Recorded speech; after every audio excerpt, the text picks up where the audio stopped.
This is Game Night with Josh Hennig on 97.3 ESPN and the free mobile app. Now, live from the Matt Black Kia Studios. Oh, what an attack! Oh, what a move! Here's Josh Hennig.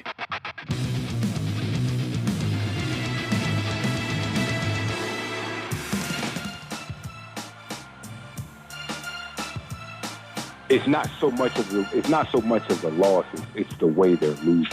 You know what I mean? I'm a firm believer you can lose, but if you lose with a certain sharpness about you, you lose kind of going down on your principles, of which for the Sixers, so much of that is defense. Look how the team is constructed.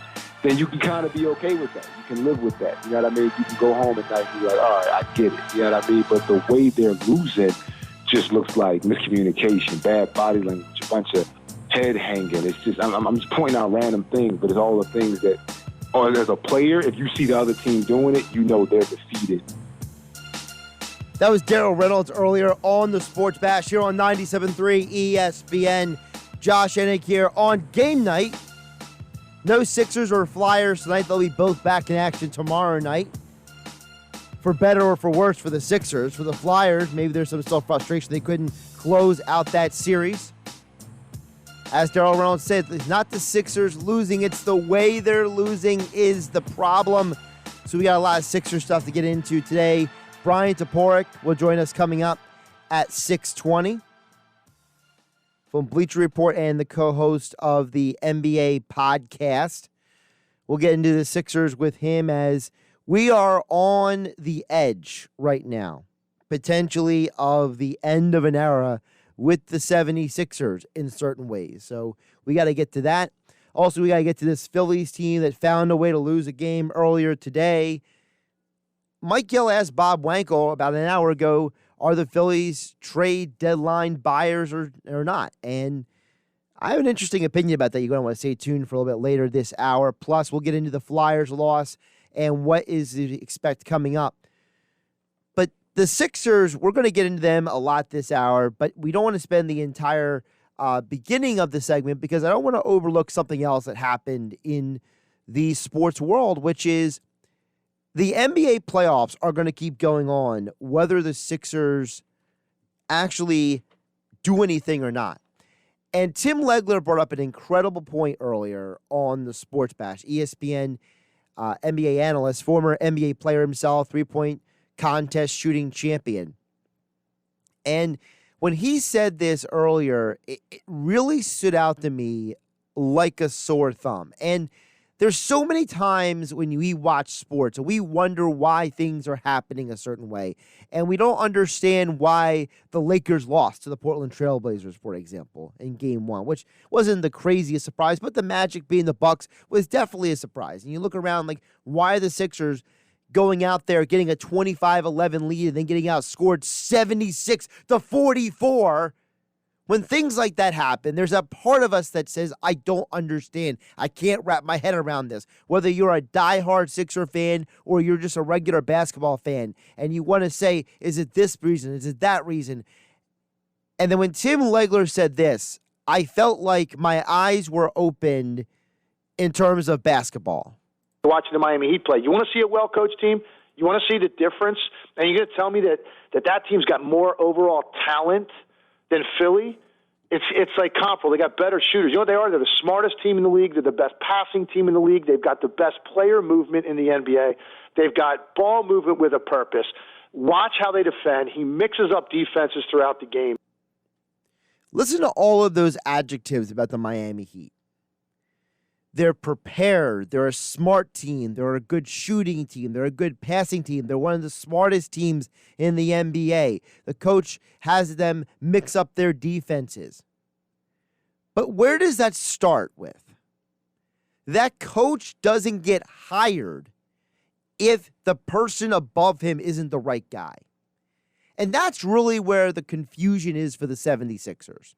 The guy above everything in the Miami Heat organization has been the same man with the same brass rings, with the same Armani suits for decades. That's Pat Riley. Pat Riley now has either been a coach or executive in the NBA for 40 years. That is a level of stability and expectations that is unmatched in this league right now. Not even Popovich has a Pat Riley resume to work off of. And as a result, we are living in an NBA where we have questions about things and we wonder what is going on. And I'm going to tell you what is going on. You want to know why some of these teams are playing the way they are? You want to know why certain teams are excelling and others are not playing well?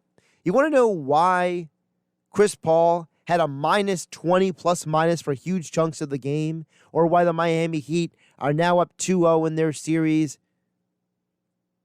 It's because the organization that the players play on matters.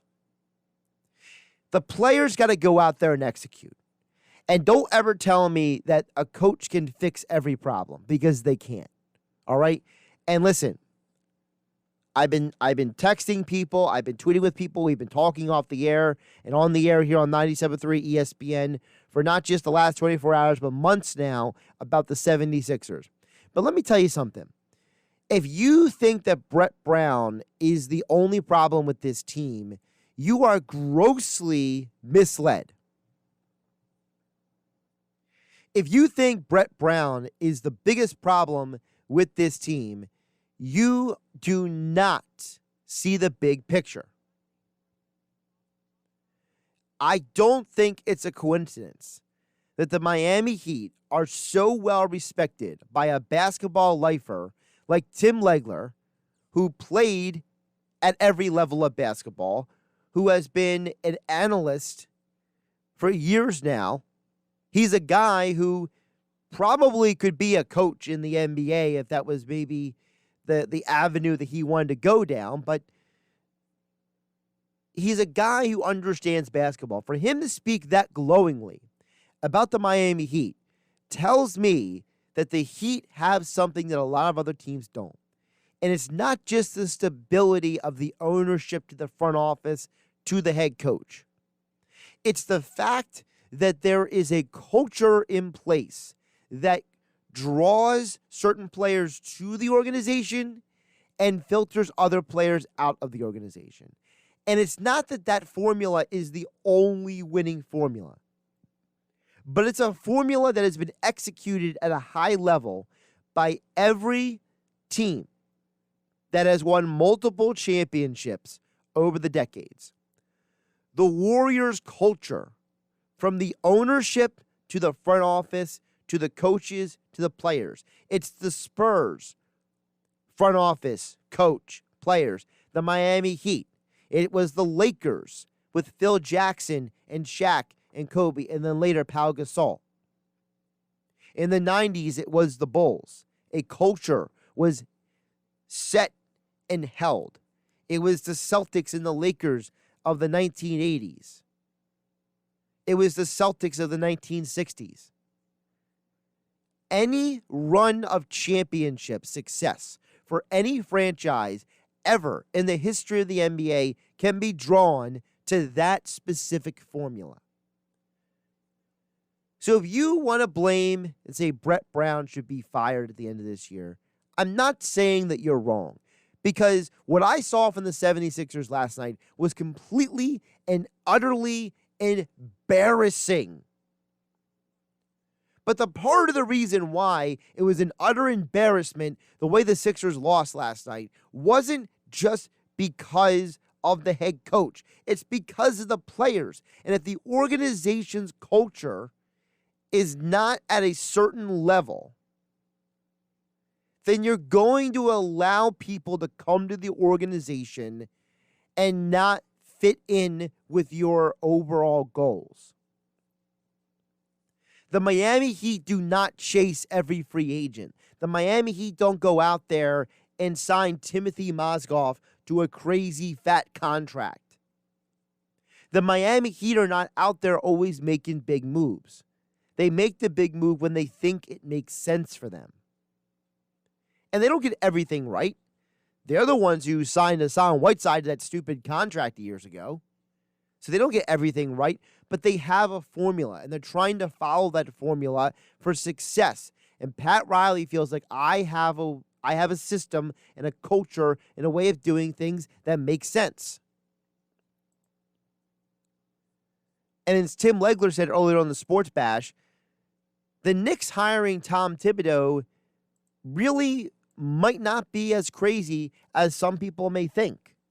Left when they hired Thibodeau in New York, and people are like, "Oh my God, how are these young guys going to play for a guy like that? He's too tough." I'm thinking, is that where we are now in sports and as society? We can't demand things of players, of students, of kids that you're raising. Like, it's crazy to me. So sometimes you need that, man. You need a firm hand, and you need someone to show you, not just tell you what to do, but show you why this is a better way. And I hope that's where they go with whatever decisions they make going forward. Tim Legler talking about his hope for the Sixers, they make the right decision. And the reason why that's important is because, as Darrell Reynolds mentioned earlier, the players played poorly, and that's not the coach's fault. If you don't shoot well, if you don't go out and get that rebound, as Darrell Reynolds, a national champion at Villanova, a guy who has been around basketball his entire life, has said the players played poorly, and that's a huge reason why the Sixers lost last night. Players as a whole, man, the defense was just horrendous. It's weird. I don't know if it's a lack of intensity. I don't know if it's just a lack of experience, but it seems like it was just child's play a lot of time for the Celtics. Even when they were down, it wasn't necessarily the score was demonstrating it, but the offensive rebounds, the way they were just getting around screens and having their way, I can't put that on the coach. That's on the player's job. As he said, that's on the players, not just on the coach. So to me, the problem with the 76ers goes far and beyond anything we just saw last night. Last night was the culmination of a problem. The 76ers have instability. The 76ers have an identity crisis. The 76ers don't really know where they're going. And until they get a handle on all of those issues I just mentioned, they're just going to be another team. And the reason why a team like the Clippers have a chance to win an NBA championship, or the Bucks, or the Miami Heat can make a deep run, or the Celtics make a deep run, is because those organizations have established a culture from the top down. I mean, how could the Sixers establish a culture? They've had 3 different GMs in the period of 7-8 years. We mentioned it early on the Sports Bash with Mike Gill and Hunter Brody. They've had 3, 4, 5 different coaching changes on the staff to integral positions of guys who are involved in calling the defense. They've turned over this roster time and time again, from the Butler trade to the Harris trade to the Richardson trade to acquiring Alec Burks and Glenn Robinson III. This team has no identity. Nobody knows what the end game is. Oh, we want to win a championship. Well, so does everybody else in the playoffs. You think LeBron went to the Lakers just because he wanted to live in L.A.? No, he had a theory that he could win more rings out there than he could with the Cavs anymore, especially after the Cavs trade away Kyrie Irving. You think Kawhi went to the Clippers because he just happened to grow up in L.A.? No, because he wants to win no more rings. These players are still competitive. And if the organization's culture is out of whack, it doesn't matter of anything else for the Sixers. And unlike the Flyers, who have a chance to win a Stanley Cup this year, the Sixers probably won't get out of the first round. And I was wrong about that. And I'm willing to admit that. And unlike some people in this world, I'm willing to admit when I make mistakes. And I'm willing to admit that I misjudged and I misread the skies and the analysis of the clouds. And listen, no one gets everything right. Anybody who tells you they get everything right, that they're lying through their teeth to you. Listen, I'm going to tell you what I think's going on. Like Tony Montana said in Scarface, I always tell the truth, even when I lie. I genuinely thought the Sixers team, because of Joel Embiid, could beat the Celtics in this series. And I thought after Gordon Hayward went out, I thought the Sixers had a wonderful chance to win. And for about 6 minutes, they actually were in the lead 25-11, and then they just imploded. You don't implode like that if your culture is buttoned up. You don't implode like that if you know your identity. You don't implode like that if the coach is aligned with the front office and the front office aligned with the head coach. You don't blow up like that if the players are not all on the same page. You don't blow up like that if everything is buttoned up. And while we can enjoy the Flyers run, we got to rip the Sixers and we got to rip the Phillies and we got to be hypercritical, because if we don't tell it the way we see it, then all we're going to do is be complicit in the product that is out on our televisions. PlaySugarHouse.com text board is open, 609-403-0973. Bryan Toporek from the NBA Podcast, The Bleacher Report, joins me next here on Game Night on 97.3 ESPN. You're listening to Game Night with Josh Hennig on 97.3 ESPN and the free mobile app. Part of it is, I wish Embiid had a better motor. I wish he played hard all the time. That's something that's innate into him. I wish Tobias Harris was a guy that, seemed like he wanted it more in these moments. Yeah, those are internal things that Brett Brown can't control. But I also think if they believed more that what they were walking out onto the court with in terms of just preparation, man, that gives you confidence as a player. Tim Legler earlier today on the Sports Bash on 97.3 ESPN as the Sixers, arguably their most embarrassing loss of recent years, with at least a roster we thought that could be a contending roster, even without Ben Simmons. You thought they could be competitive. Well, after having a 25-11 lead and going on a Boston going on a 76-44 run, really puts you in your place in many ways. To talk more about the Sixers as well as the NBA playoffs, we welcome back the 97.3 ESPN Bryan Toporek. He's the co-host of the NBA Podcast, quality editor for Bleacher Report, and also contributor for Forbes Sports. Bryan, how you doing this Thursday? I'm doing well, Josh. How are you? I'm doing pretty good. I'm glad you could jump on today, because this is an opportunity for us to really just rip apart this Sixers team. And I got to start with what Legler just mentioned there in that cut from earlier today, and that is, at some point, it's on Embiid. Yes, it's on Tobias Harris. But the coach is not totally without blame. And while so many times we try to explain to people that the players got to play and the coach is coach, it feels like that there is nobody without blame anymore in the result of the mess we saw last night. Yeah, I think that's a fair assessment. I mean, it's a top-down failure. It's just an organizational-wide failure from the players to the coaching staff to the front office to the ownership group. Every single person has some share of blame in the product that we are seeing melt down on the court.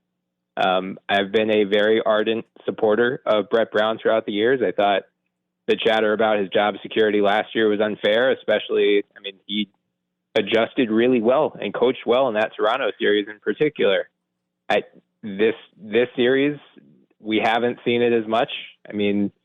We'll see what happens tomorrow night, but I don't think anything we've seen outside of really the first quarter last night gives you any confidence that things are going to change. You mentioned the whole organization, and I was talking about it earlier before you came on.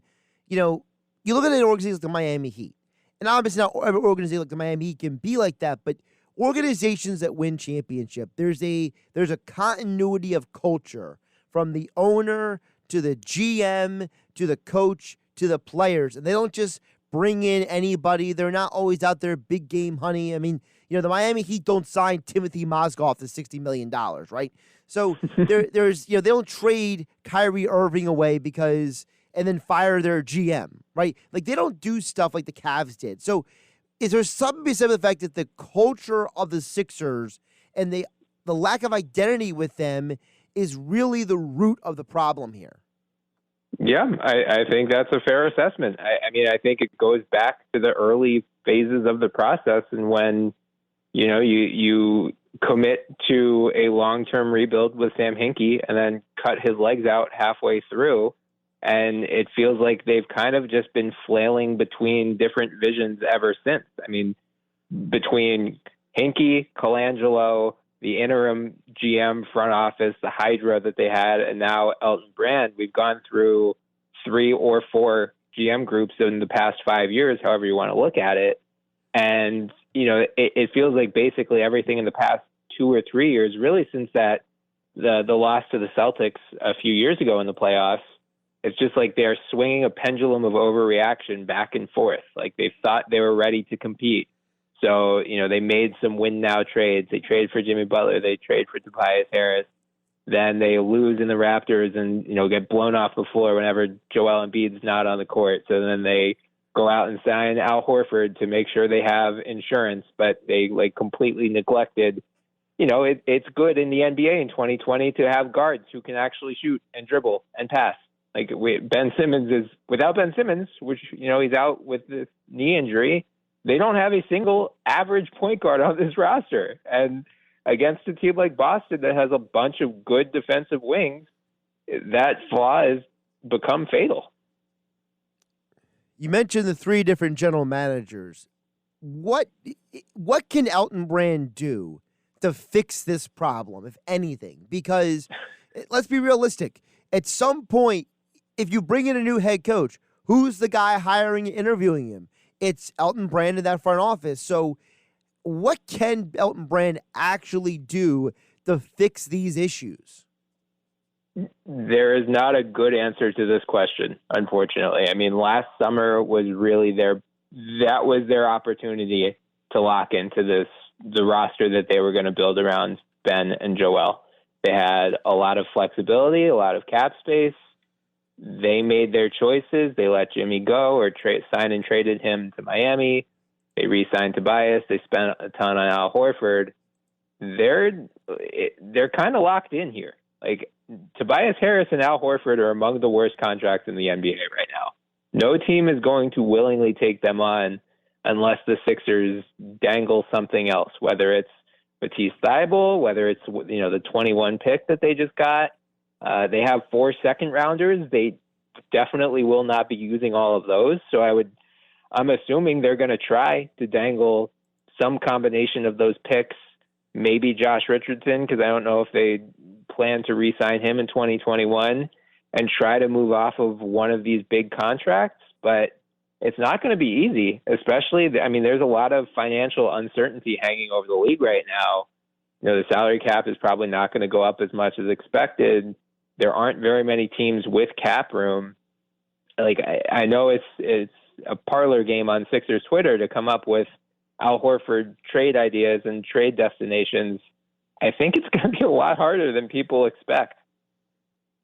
Bryan Toporek joining me here on the Boardwalk on the Hotline on 97.3 ESPN. Make sure you check out the NBA podcast with himself and Morton Jensen. I'm sure you guys will have about 200 trade possibilities, and Morton will probably shoot down about almost every single one of them, but on the pod there. But on a serious note, I think the one thing that could play into the Sixers' advantage in trying to either unload Horford and or Richardson is the fact that there is not a great free agent class this offseason. Mm-hmm. And we know that, the NBA in this fluid environment where the NBA could start in December, it could be January, nobody knows. But what we do know is that the free agent class and then the draft itself, which is a totally another hogposh of craziness because of the lottery tonight. And, the fact that there's a possibility that LaMelo Ball could be the first overall pick still makes me scratch my head, honestly. But is there a possibility that there's a team that says, I don't like the free agent crop,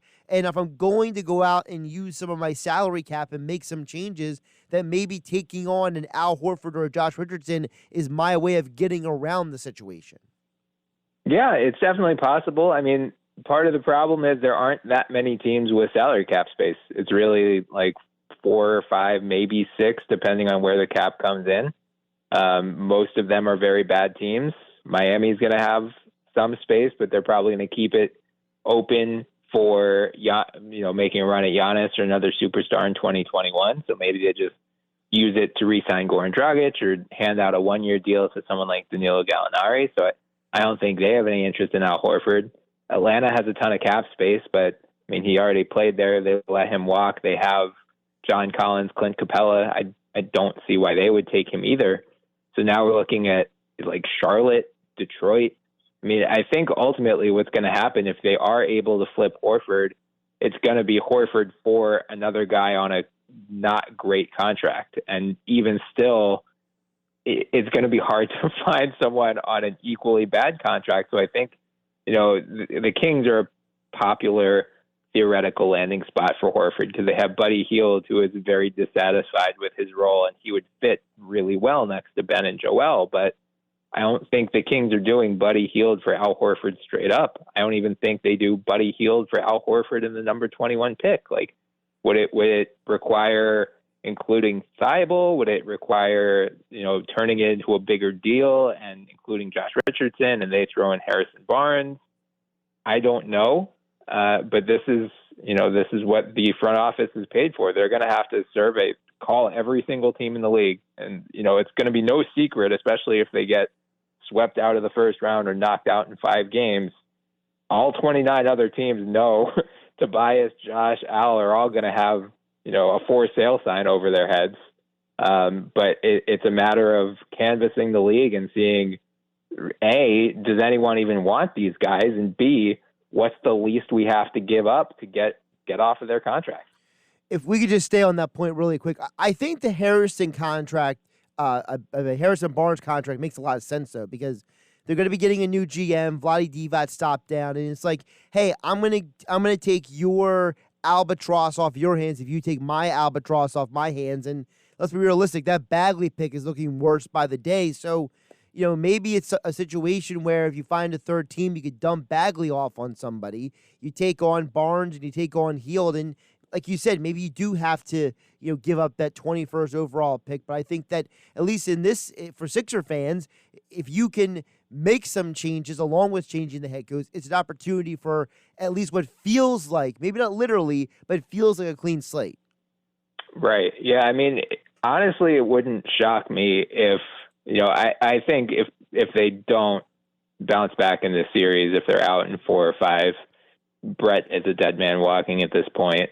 But it wouldn't surprise me if that ultimately is the big change they make this offseason, and they go into next season pretending that a new coach will fix everything, or maybe, whoever they draft at number 21 will fix things. They'll have their taxpayer mid-level exception that they can use, hopefully on a point guard. So maybe that will fix things. Like, I think they're going to try to hope that a new coach can unlock better success with Al and Joel, and then with those two guys and Ben in particular. Like, maybe Ben spends the next 4 to 5 months working on a jump shot and, comes back whenever the season starts next year as an actually willing shooter, because that would change some of the fit issues. But again, I think it's going to be a lot harder to trade some of these guys than we would like. I just think they have so much money owed to them, and it's not even just the money, it's the years. I think it'll be easier to trade them in a year or two when their contracts aren't running 2, 3, 4 years down the road. But right now, it's just such a massive thing to ask another team to take on. Like, it would not surprise me if they're more or less stuck with this roster for the next year. And maybe if a new coach comes in and nothing improves and, they're still a middling up and down team all year, maybe that's when you take a sledgehammer to them at next year's trade deadline. Let's jump down that rabbit hole for the head coach. And please don't tell me anybody with the last name Van Gundy. I don't want to hear about anybody who is coached in 20 different places and been fired from all of them. I don't care. To me, the two names that stand out to me the most, at least, is number one is Ty Lue, not just because he's a hot name, but because after reading the book of Return of the King, the explanation of Tyronn Lue's relationship with the players really makes a lot of sense to me and to what he could do in Philadelphia. The other guy's name that stands out to me, and you can tell me what names make sense to you, is Sam Cassell, because he's on Doc Rivers' staff. Sam has a previous relationship with Elton Brand. They've known each other for a very long time. And I think Sam is the kind of guy, because he's a former player, I think that the quote-unquote former player might need to be the way you go down with these kind of, for lack of a better term, enigmas that are on this roster. Yeah. I mean, honestly, I don't know that any coach is going to be able to fix some of the issues. Like, I don't think if you brought in prime Phil Jackson, he would have a great answer to some of the fit questions that are hanging over this roster.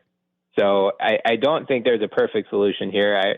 I have a better answer in terms of guys I would not like. And as you mentioned, I mean, Stan Van Gundy, I'm not as opposed to that as you are, it sounds like. But he has clearly been lobbying for it pretty hard throughout his announcer gig anytime he's been covering a Sixers game in the bubble.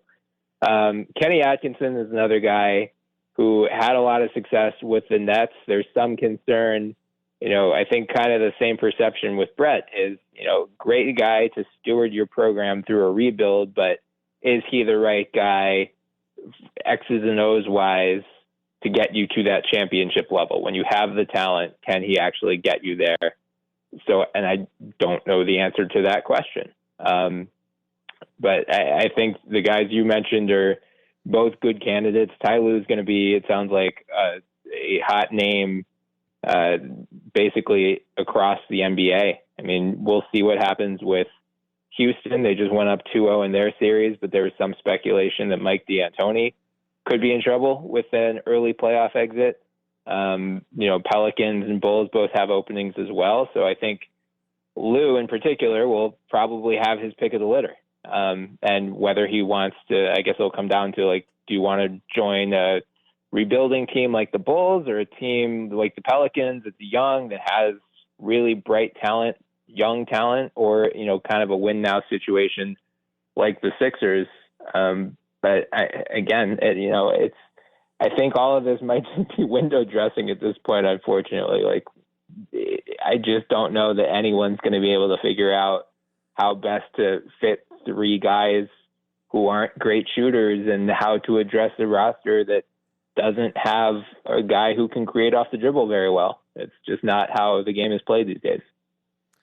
Bryan Toporek joining us here on the Boardwalk Kind of Hotline on 97.3 ESPN. Make sure you check out the NBA podcast he's the co-host of. Also, follow him on Twitter at @Toporek.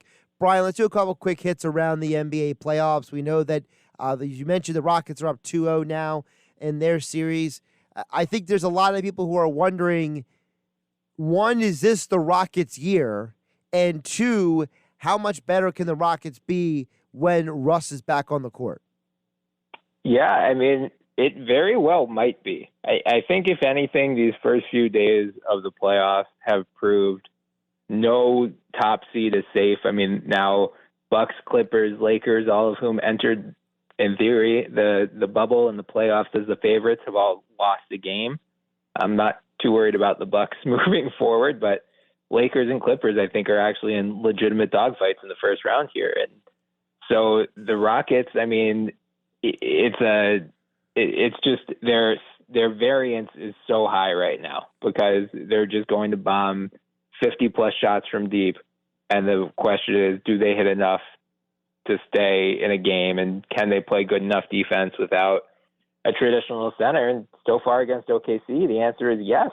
I mean, Jeff Green off the bench for them has been really big.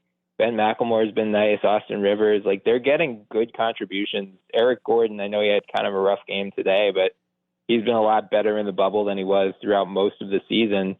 So then, yeah, you add Russ back into this mix at some point, and especially given the Lakers' offensive execution issues, if you're looking ahead to a possible second-round series with them, I mean, at this point, I think a Rockets-Lakers series would probably be a toss-up, if not in favor of the Rockets.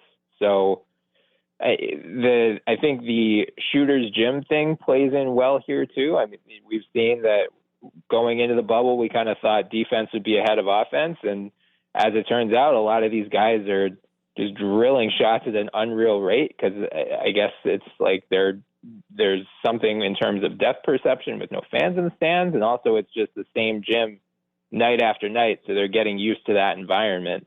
So that kind of plays into the hands of a team like Houston that's just going to, again, shoot 50-plus threes, and today they only shot 33.9%, but they still hit 19 threes, and really it was a close game until the fourth quarter. But if James Harden's only shooting 5 of 16, Eric Gordon shooting 6 of 20, you don't have Russ, and you still win that game. That's a dangerous team right there. You mentioned the Lakers. Of course, we'll be having the Lakers game tonight here on 97.3 ESPN. Lakers Trailblazers game 2. I don't think that any of us are going to be like Charles Barkley and say that the Portland is going to sweep the Lakers. But if you had to put a percentage on it, how much in danger are the Lakers in right now, being down 1-0 to a Blazers team? Let's be realistic. If they were healthy all year, they'd probably be the 4 or the 5 seed. Yeah, for sure. I mean, my co-host on the pod, Morton Jensen, picked the Blazers to win this series. He didn't say sweep, but he did say win, and I made fun of him when we were doing our preview prediction, and then I had to eat my words when we recapped all of these game ones. I think, in terms of percentage, I would still favor the Lakers in this series, but we're getting close to toss-up territory. We'll see what happens tonight. The Lakers shot extremely poorly from the field the other night. I don't necessarily think that will happen again. There's been a couple people on Twitter who pointed out their shot quality wasn't much different than it was during the regular season when they were knocking down a higher volume of those shots. But I think the Avery Bradley loss, he opted out of the bubble, that looms really large for them. We'll see if Rajon Rondo comes back anytime soon. They just need another ball handler in that rotation. That will help a lot. I think Anthony Davis, it's been discussed a lot in recent days. These lineups with him at the 4, he might need to just, we kind of thought all year, like, okay, they're saving him for the playoffs. They're going to play him at the 4 next to JaVale McGee, Dwight Howard, so he's not getting too much wear and tear on his body.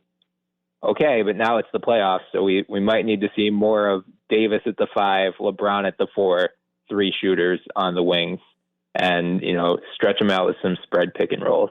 The Blazers defense has been horrendous this year. So I think if the Lakers knock down a couple more shots, this is a very different discussion that we're having today. And I think now being down 1-0, we'll see a much more focused Lakers team coming in tonight. But you're totally right. This Blazers team is, I know they are technically the 8 seed, but they are playing at the caliber of a much higher seed. And we're seeing that with Dallas in this Clippers series as well.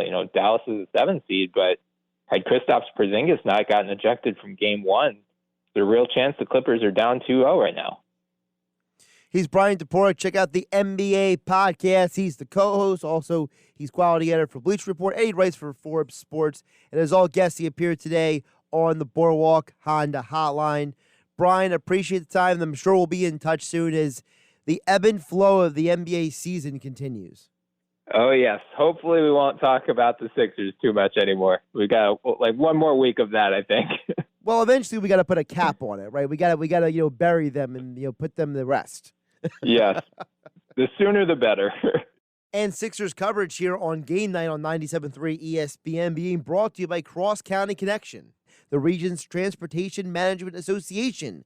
They are dedicated to improving the quality of life in South Jersey through transportation solutions.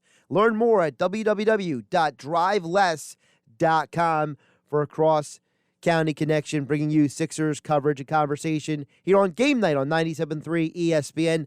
I'm Josh Hennig. We got one more segment coming up next before we hand it over to Spain and Fitz here on 97.3 ESPN Radio. Take your text board questions, 609-403-0973 next. Now, more Game Night with Josh Hennig on 97.3 ESPN and the free mobile app. PlaySugarHouse.com text board is open, 609-403-0973.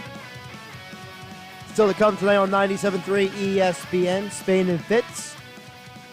Here on 97.3 ESPN, followed by Lakers and Blazers tonight. Of course, tomorrow, wake up tomorrow morning with Keyshawn, J. Will, and Zubin. They've been doing a good job with the new morning show. Of course, Mike Gill and the Sports Bash, 2 to 6. I'll be back on for a half hour tomorrow as we'll have a Sixers basketball game 3 at 6:30 tomorrow night on 97.3 ESPN. Also, the Flyers, they have another chance to close out the Canadiens tomorrow night. You hear the game starting on Rock 104.1. You should download the Rock 104.1 app. It's free, so you can listen to the Flyers game right through the app. 7 o'clock start for the Flyers over there. We'll pick up the Flyers in progress after the Sixers tomorrow night on 97.3 ESPN. Speaking of the Flyers, the news came out a little bit earlier today that it's some good and some bad news coming for the Flyers. So Brendan Gallagher will now need surgery and is officially out for the Canadiens after he has sustained a broken jaw after the nasty hit from Matt Niskanen of the Flyers.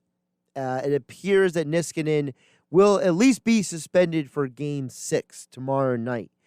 We haven't gotten the official announcement for the NHL yet, but all signs, according to reports, are pointing to that. Of course, stay tuned. The 97.3 ESPN.com, the 97.3 ESPN mobile app for more updates on the Flyers as we get closer. Listen, I'm not going to say that Gallagher and Niskanen are an equalizer of equalizing each other out, but there is something to be said for the fact that losing Gallagher is a huge loss for the Canadiens, but losing Niskanen is a loss for the Flyers as well. I mentioned a little bit earlier in the show, I did want to touch on the Phillies, and Mike Gill asked a very good question to Bob Wankel about an hour and 30 minutes ago about the Phillies being buyers at the trade deadline. And the more I think about that question, the more I let that kind of rattle around in my head, my answer might surprise you. I think the Phillies should not go all in at the deadline. Here's why. I don't know what exactly they would have to give up. You can't go all in unless you're going to give up something really serious at the deadline. Like, they can make a minor move here or there, but in order for you to make a huge move to improve the bullpen or to improve any part of the pitching staff, which is really what the needs of this team are. The team is just horrific in the bullpen. You got to give up some major assets. You got to give up some major pieces. And I don't think that now is the time or the year to make that kind of move because, let's be realistic, outside of Alec Boehm and Spencer Howard, who are you going to give up? Bryson Stott, the young player in your minor leagues you just drafted? Is someone really going to take Mickey Moniak off your hands? I mean, that guy's played miserable down in the minor leagues. What exactly do the Phillies have to offer somebody? And my concern is that if you go all in at the trade deadline and try to go get something, you're going to give up somebody and you're going to regret it. What the Phillies should do instead is let everybody else make trades and then go grab somebody else's leftovers. I think that's what they should do. Or maybe get tied into somebody else's three-way deal. Now, they're winning this game 7-3 right now. Vince Velasquez just got pulled from the game. So we'll see how Connor Brogdon does with his 11.57 ERA versus a Blue Jays team that is probably in a couple of years going to be one of the best teams in baseball with all their young players. But as time goes on, I just feel like the Phillies, this is just not their year. Can they make the playoffs? Sure, they can make the playoffs. I mean, everyone can make the playoffs this year. But I don't think that now is the time to just go all in and go out and improve the team. Because you just don't have the assets to go do it. It's just not your year. It's not the Phillies' year. It's not the Sixers' year. You just got to accept it. Flyers' year? Maybe. Eagles' year? Maybe. Sixers, Phillies? Get out of here. Josh Hennig, Game Night here on 97.3 ESPN. Thanks again to Bryan Toporek for joining the show.